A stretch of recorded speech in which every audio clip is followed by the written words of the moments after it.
art in the year 2000 by Archie Stapleton. He's the son of an American missionary who grew up here in the 1960s. He saw the potential of our local clay and our local soil for pottery production. That's why when he went back to the States, he studied pottery, mastered it, then came back to Sagada to teach the Sagada people as an alternative livelihood. When we say there is potential in our local materials, it doesn't mean that you can just get it anywhere you want to get it. Then you bring it here, you can make a pot out of it. Around Sagada, we have to scout for a good place to get the clay, in which we will not destroy the environment and no one's going to get angry. Whenever we see one that is good, we haul the clay, bring them here, soak them in water for a few weeks. We sieve them 2 times until we get a very fine mesh, which is like this. After sieving 2 times, it's very, very watery. We have to drip dry for 3 to 4 months. We age it for at least 3 weeks before we can use it. There are 3 kinds of pottery. There's earthenware, stoneware, and porcelain. Earthenwares are low-fired. That's what they do in vegan. Those are the flower pots, the one that we cook food into. Stoneware and porcelain are both high-fired. We specialize on stoneware. We can reach the temperature, which is 1,300 degrees Celsius.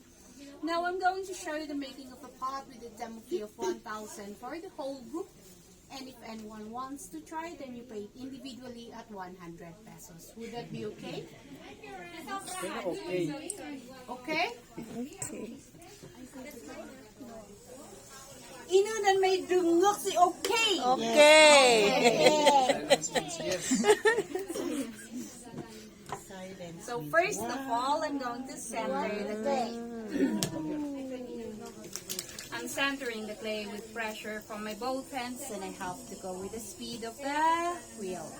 Before we can make any kind of shape that we want, maybe of us a bowl or a mug, we have to do the cylinder first, for that's the basic shape.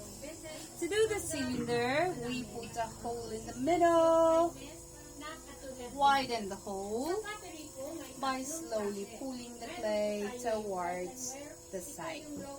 At this point, with controlled pressure from my both hands, I'm going to compress the clay together here at the very bottom and then slowly pull it up to the tip of the clay. One more time, my hand should be the one controlling the clay, not the clay controlling my hands.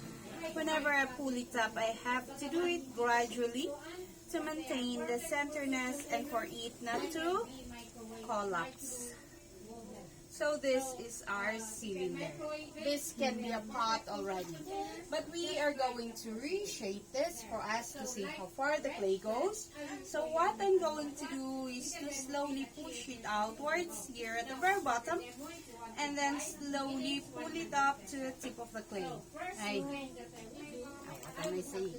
I'm supporting my left hand with my right hand outside.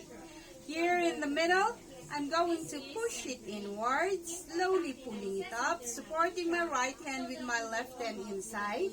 And then I'm going to push it outwards at the very, very top to make a flower vase. Wow. We can even make it smaller a bit. Here at the very middle to make it sexier by slowly pushing it in while pulling the clay up to the top. And if you want this to be a water container, we can just put a spout like that. Oh. So what we do here, we air dry it for 5 days. After 5 days of air drying, when it's leather dry already, we come back, trim the bottom, then we put a handle on it. And that's the time that we can put any kind of decorations that we want to enhance the beauty.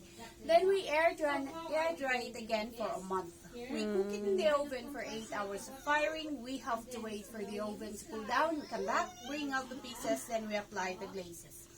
The glazes are the ones who put color and shininess upon it, but it's not like paint that you just apply to it. You can see